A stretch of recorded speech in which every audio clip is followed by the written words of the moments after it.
नमस्ते, मैं पिंकी साठी, सहायक प्राध्यापक भूगोल, शासकीय महाविद्यालय बड़ा मलहरा। आज के इस ई कंटेंट वीडियो लेक्चर में आप सभी का स्वागत है। आज हम बीएससी एवं बीए भूगोल के द्वितीय वर्ष के एक बहुत ही महत्वपूर्ण टॉपिक वायुमंडल की परतें, जो कि हमने द्वितीय पेपर जलवायु विज्ञान से लिया है, के बारे में बात करेंगे। पृथ्वी के धरातल पर जैसे ही हम ऊंचाई की तरफ बढ़ते हैं तो वायु का एक आवरण फैला हुआ है। इस वायु के इस आवरण को ही हम वायुमंडल कहते हैं, जो कि गुरुत्व आकर्षण शक्ति के कारण पृथ्वी के साथ टिका हुआ है। वायुमंडल में भी पृथ्वी की आंतरिक बनावट की भांति ऊंचाई के साथ बहुत सारी परतें पाई जाती हैं। ऊंचाई के आधार पर हम वायुमंडल की परतें एवं उनकी विशेषताओं के बारे में जानेंगे। हम जानते हैं ब्रह्मांड में अनेक ग्रह हैं, पृथ्वी उनमें से एक है, लेकिन इन सभी ग्रहों में से पृथ्वी को एक अनोखा ग्रह कहा जाता है, क्योंकि पृथ्वी के ऊपर जीवन पाया जाता है, इसलिए इसे जीवित ग्रह या अनोखा ग्रह कहा जाता है। और जीवन के लिए जितने भी समस्त आवश्यक जो तत्व हैं, चाहे वो जल हो, चाहे वो हवा हो, चाहे वो खाना हो, पृथ्वी के ऊपर मौजूद है। हवा भी इनमें से एक है और इसी कारण से जो वायुमंडल है वो पृथ्वी के ऊपर पाया जाता है। वायुमंडल के कारण ही पृथ्वी पर जो जीवन है वो संभव हो पाया है। और पृथ्वी के धरातल से, जैसे कि मैंने बताया, ऊंचाई पे जाने पर वायु की एक आदर्श आवरण फैला हुआ है, एक रंगहीन, गंधहीन और स्वादहीन। इस आवरण को ही हम वायुमंडल कहते हैं, जो कि लिफाफे की भांति पृथ्वी को चारों तरफ से घेरे हुए है और गुरुत्वाकर्षण शक्ति के कारण पृथ्वी के साथ टिका हुआ है। वायुमंडल में कई गैसों का मिश्रण पाया जाता है। इन गैसों में पाए जाने वाले भार और घनत्व में भिन्नता पाए जाने के कारण ऊंचाई के साथ पृथ्वी पर पाई जाने वाली हवाओं में या वायु में परतें, कुछ स्पष्ट परतें बन गई हुई, या इसकी बनावट में ऊंचाई के आधार पर अंतर पाया गया है।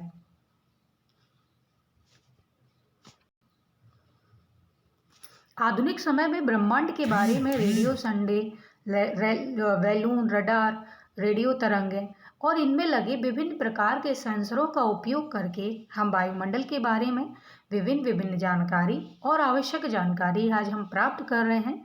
विभिन्न माध्यमों से प्राप्त की गई जानकारी के आधार पर वायुमंडल की ऊंचाई पृथ्वी के धरातल से लगभग 29,000 किलोमीटर तक आंकी गई है, परंतु समुद्र तल से केवल 800 किलोमीटर तक की ऊंचाई का जो वायुमंडल है वो पृथ्वी के लिहाज से बहुत महत्वपूर्ण है।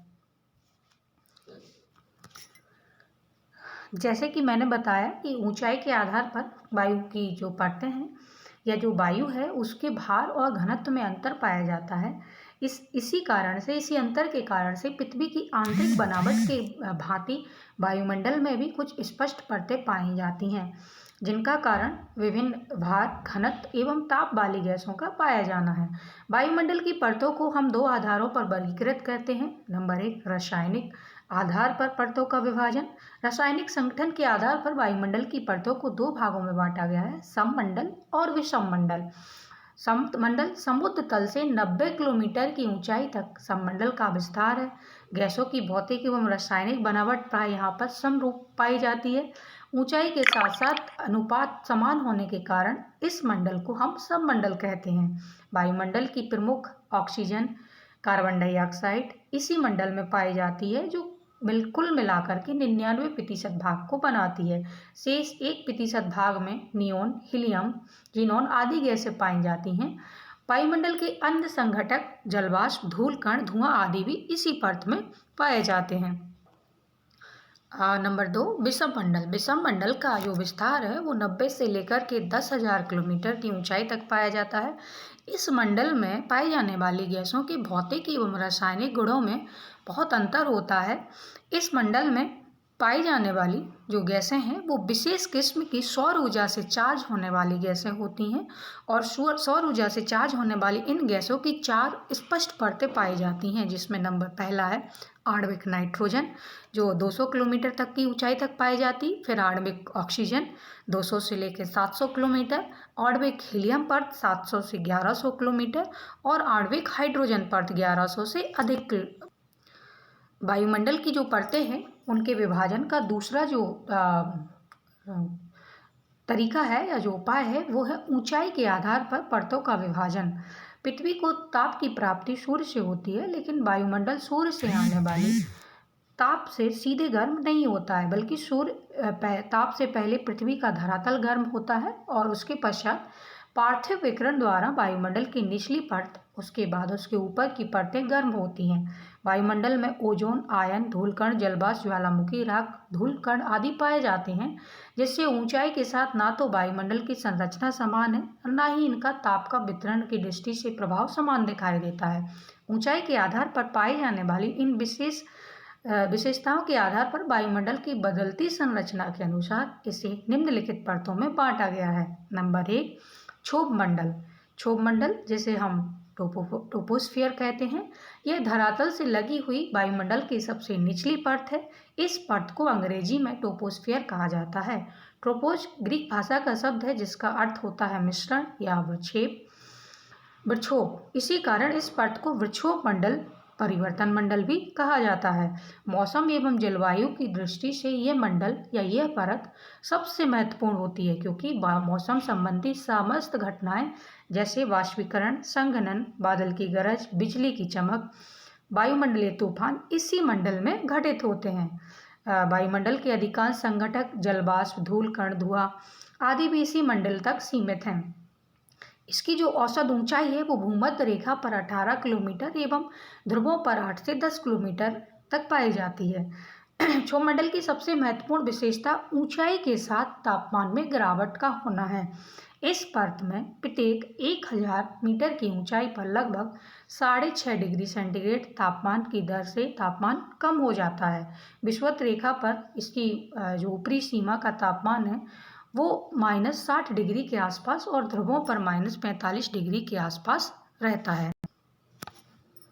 ऊंचाई के आधार पर दूसरी परत है समताप मंडल, जिसे स्ट्रेटोस्फीयर कहते हैं और इसकी ऊंचाई 18 से 80 किलोमीटर तक पाई जाती है। इस परत की जो शुरुआत है क्षोभ सीमा के ऊपर से शुरू होती है। इस मंडल में ताप संबंधी जो भी दशाएं हैं वो स्थिर हो जाती हैं, अर्थात ना तो तापमान बढ़ता है और ना ही तापमान घटता है, इसलिए इस मंडल को हम समताप मंडल कहते हैं। वैसे तो इस मंडल में मौसम संबंधी समस्त घटनाएं कोई भी घटना घटित नहीं होती है, लेकिन कभी कभी निचले समताप मंडल में सिरस बादल बनते हैं, जिन्हें हम मदर पल्स ऑफ क्लाउड या न्यूक्लियस क्लाउड भी कहते हैं। निचला समताप मंडल जीवों के लिए बहुत महत्वपूर्ण होता है, क्योंकि यहाँ जीवन रक्षक ओजोन गैस पाई जाती है, जिसे ओजोन मंडल भी कहते हैं, जो कि 55 किलोमीटर तक की ऊंचाई तक पाया जाता है। लेकिन इस गैस का सर्वाधिक संकेंद्रण 15 से 35 किलोमीटर रहता है। ओजोन सूर्य से आने वाली हानिकारक पराबैंगनी किरणों को अवशोषित कर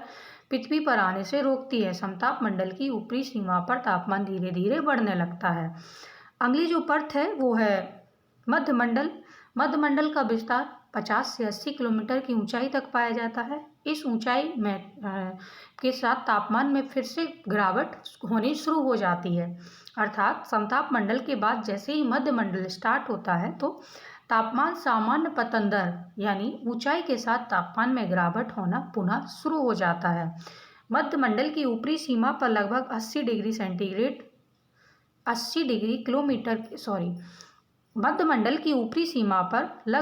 80 किलोमीटर की ऊंचाई पर तापमान -80 डिग्री सेंटीग्रेड हो जाता है।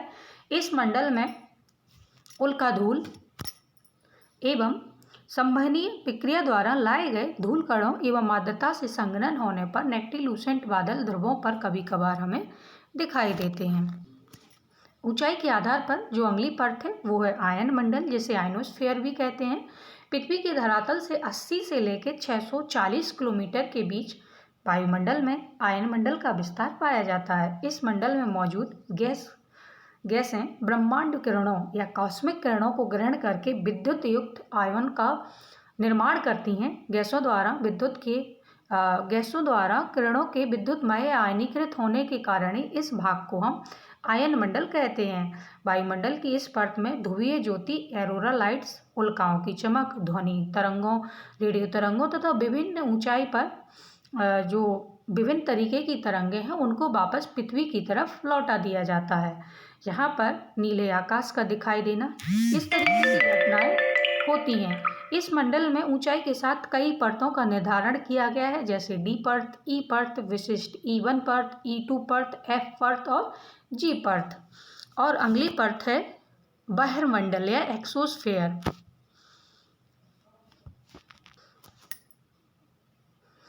वायुमंडल की सबसे बाहरी या ऊपरी परत को हम आयतन मंडल या बहिर्मंडल कहते हैं। सामान्यतः 500 से लेके 11,000 किलोमीटर तक इस परत का विस्तार पाया जाता है, लेकिन वास्तव में हमें 640 किलोमीटर के ऊपर वाले वायुमंडल के विषय में जानकारी बहुत कम है। इस मंडल में बहुत ही हल्की एवं विरल गैसों का घनत्व अत्यंत कम हो जाता है।